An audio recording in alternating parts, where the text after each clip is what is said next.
Dear students, yesterday we have seen about VACPR theory. So I hope you would have learned the textbook and you have read the table of 4.6 and 4.7 in the different structures have given how the structures are formed. It was explained. So VACPR theory said that structure is possible because of the number of electron pair. Either it may be bonding pair and lone pair electrons. But in that, when we are seeing this VACPR theory, how the structure has formed, that means geometrical structure explanation was not given properly. So Lewis' approach helps in writing the structure of molecule, but it fails to explain the formation of chemical bond. So it does not give any reason for difference in bond dissociation enthalpy. So similarly, VACPR theory gives the geometry of simple molecules theoretically, but it does not explain them, and also it has limited application. To overcome these limitations, the two important theories based on quantum mechanical principles are introduced. These are valence bond theory and molecular orbital theory. Valence bond theory (VBT). Valence bond theory was introduced by Hitler and London and developed further by Pauling and others, Pauling Slater.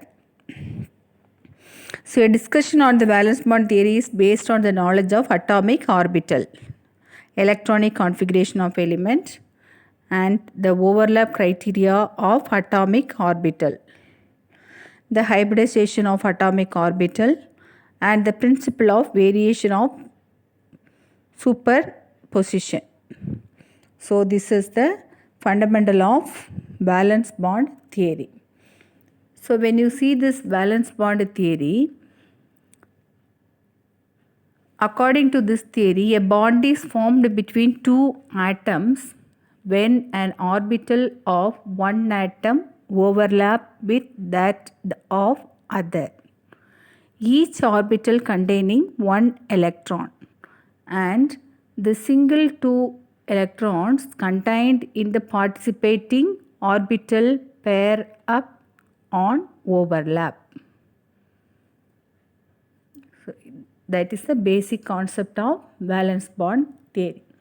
For example, if you take an atom of two atom with this nucleus, two atom has a nucleus and outermost orbital has electron, valence electron. So actually what happened, there is a repulsion and attraction also between two atoms. Repulsion occur in between electrons of two atoms, and attraction occur in between electrons and nucleus of two atoms.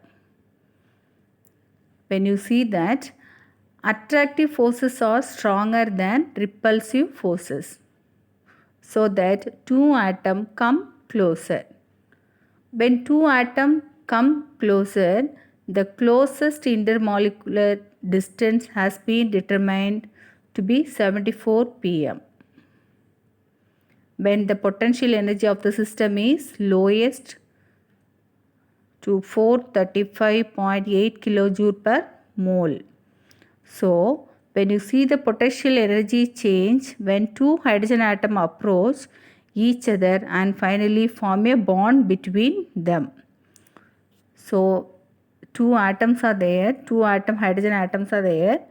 There should be a distance, internuclear distance between two hydrogen atoms should be 74. Then only the bond can form.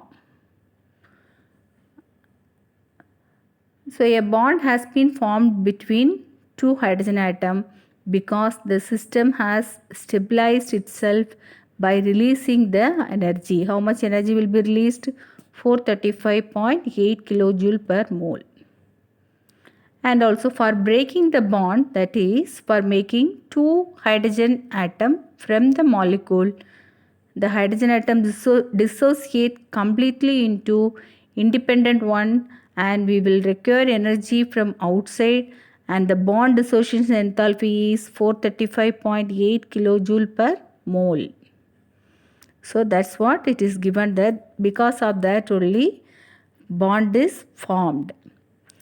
We have seen that the bond is formed by the overlap of atomic orbital of one atom with that of the other, accompanied by pairing of single electrons contained in those orbital. We can conclude that greater the overlap, the stronger will be the bond. The extent of overlap will depend upon the properties of overlapping atomic orbital. Overlap may be, it is a qualitative view of positive, negative and zero overlap, and the overlap between S and S orbital, S and P orbital, P and P orbital, P and D orbital, it can be. So when it is overlapping, positive overlapping is possible.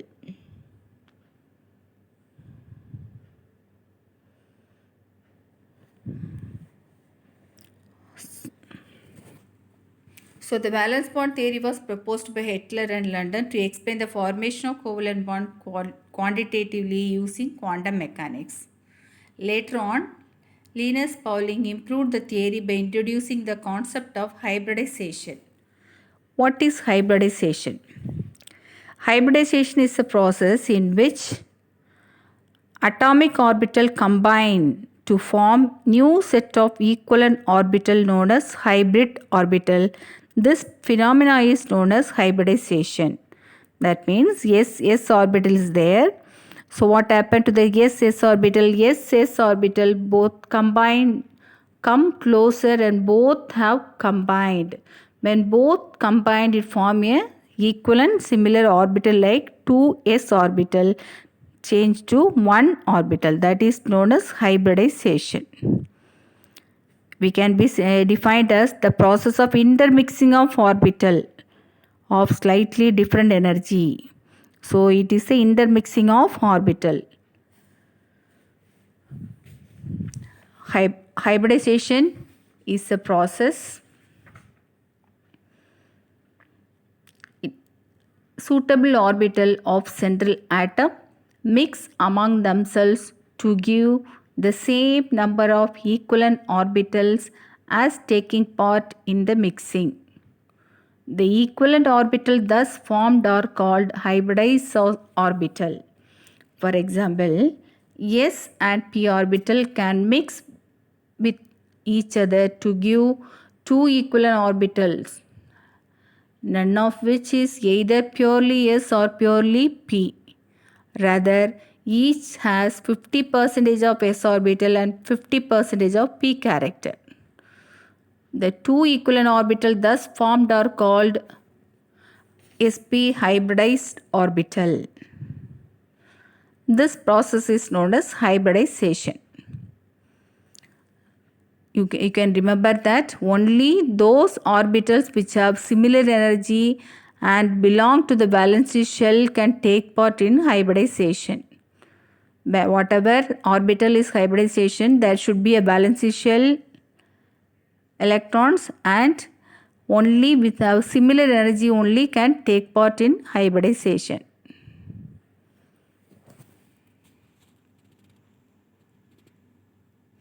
So valence bond theory assumes that all bonds are localized bond formed between two atoms by the donation of electron from each atom. It describes covalent bond formation as well as the electronic structure of molecule. The theory assumes that electrons occupy atomic orbital of individual atom within a molecule, and that of electrons of one atom are attracted to the nucleus of another atom. Covalent bond is formed by the overlapping of two half-filled valence atomic orbitals of two different atoms. The electrons in the overlapping orbitals get paired and confined between the nuclei of two atoms. The electron density between two bonded atoms increases due to overlapping. This confers stability of the molecule.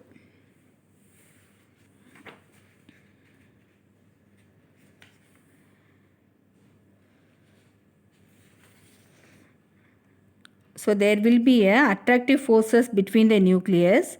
So nucleus of one atom and its own electron, that is nucleus of atom and electron, nucleus of another atom and electron, and nucleus of one atom and electron of other atom. There will be a repulsive forces. Where the repulsive forces will be there? Between nuclei of two atom and between the electrons of two atom. So attractive forces tend to bring two atoms close to each other, whereas repulsive force tend to push the atom apart. As a result, two atoms approach each other and the potential energy increases. Now the atom combine to form a molecule. Since the energy gets released when the bond is formed between two hydrogen atoms and the hydrogen molecule is more stable than that of isolated hydrogen atom, the energy released is called bond enthalpy. So due to the bond enthalpy, already we have learned, due to the bond formation and breaking, the energy released is known as bond enthalpy.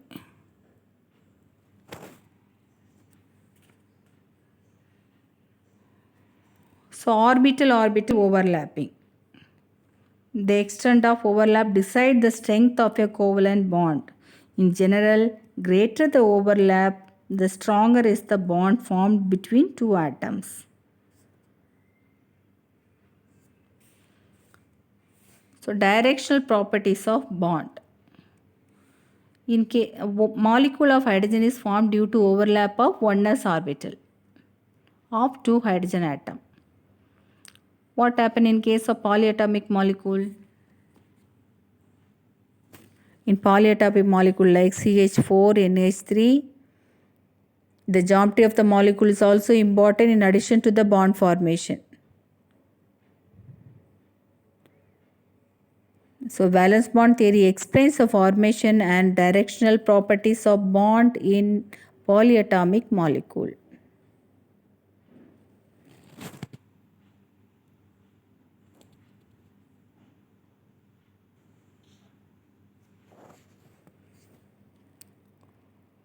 When two atoms come close to each other, there is overlapping of atomic orbital. This overlap may be positive, negative or zero depending upon the properties of overlapping of atomic orbitals. The criteria for overlapping as the main factor for the formation of covalent bond.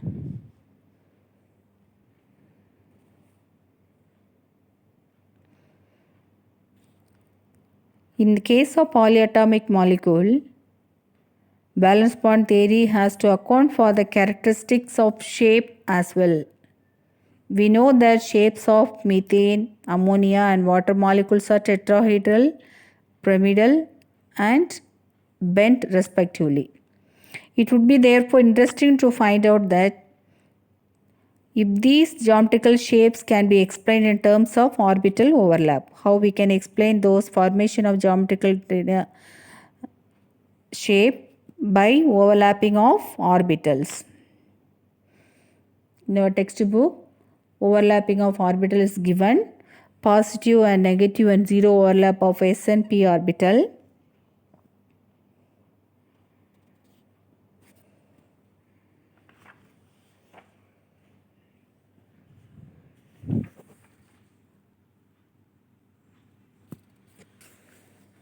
When this combination of overlap of orbitals, it gives, if you take example of methane, one carbon atom is combined with 4 hydrogen atom. So the energy required for this excitation is compensated by the release of energy due to overlap between the orbitals of carbon and hydrogen.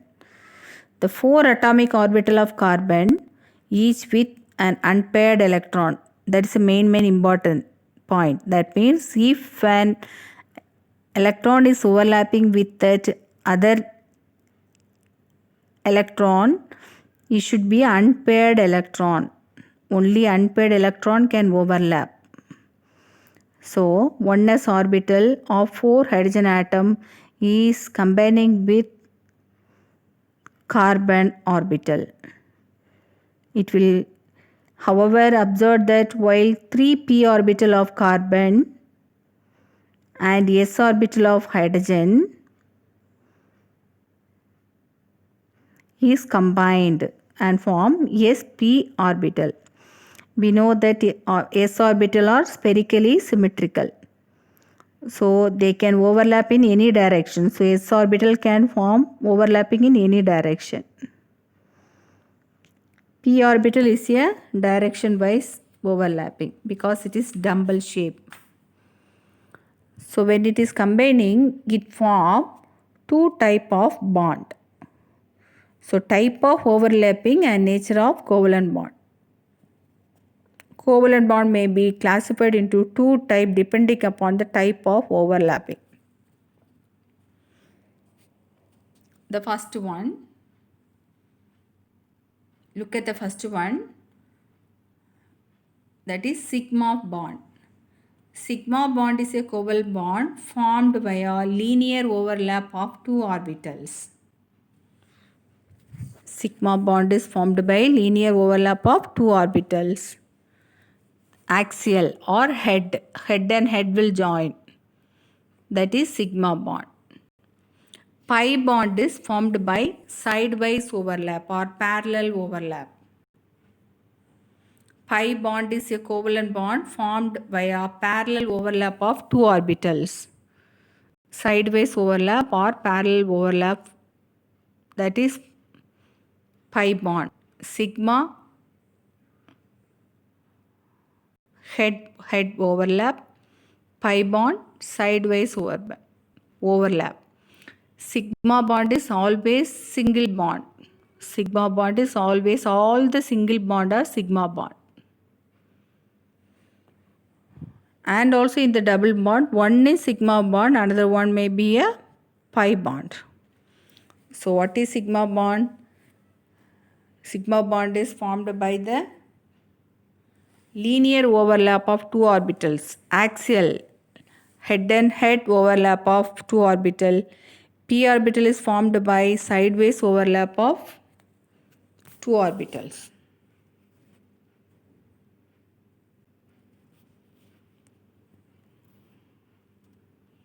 Sigma bond, s orbital bond, and s orbital p orbital bond, and p orbital bond is possible. The covalent bond formed due to overlapping of atomic orbital along the internucleus axis is called sigma bond. It is a stronger bond and cylindrically symmetrical. Depending on the type of orbital overlapping, the sigma bond is divided into sigma SS bond, sigma PP bond, and sigma SP bond. Look at this. Here is an example of sigma bond. How this s orbital is there and s orbital combined, and it give now s bond of sigma bond. So whenever it is that two electrons are combining, only same sign only will combine. That means positive electron. When it is spinning is there, same spin electron only combine.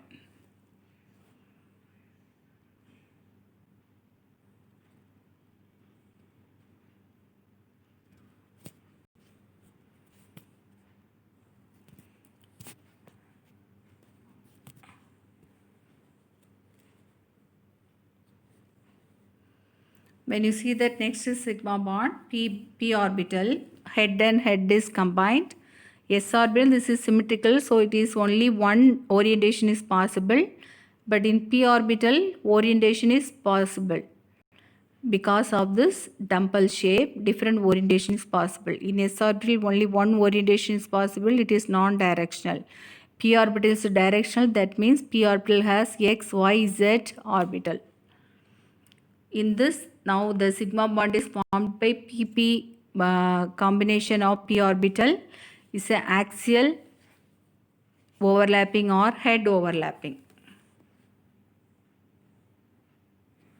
Sigma bond are formed by with s orbital and p orbital. Next one is pi bond. Actually, pi bond is the formation of pi bond. The atomic orbital overlap in such a way that their axes remain parallel to each other and perpendicular to the internuclear axis. The orbitals formed due to sidewise overlapping consist of two saucer-type charged cloud above and below the plane of the participating atom. So, pi bond is formed by sidewise overlapping or lateral overlapping or parallel overlapping.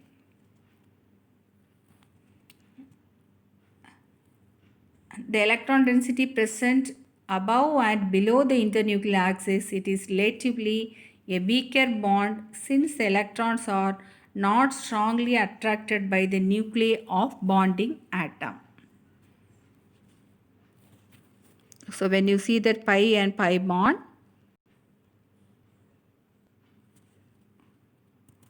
pi bond of pp orbital, it overlap in such a way. In s orbital, overlapping will be more. In p orbital, pp orbital overlapping is not that much strong as s and p or s and s. It is less. But all the one are sigma bond, but this bond energy is small in pp.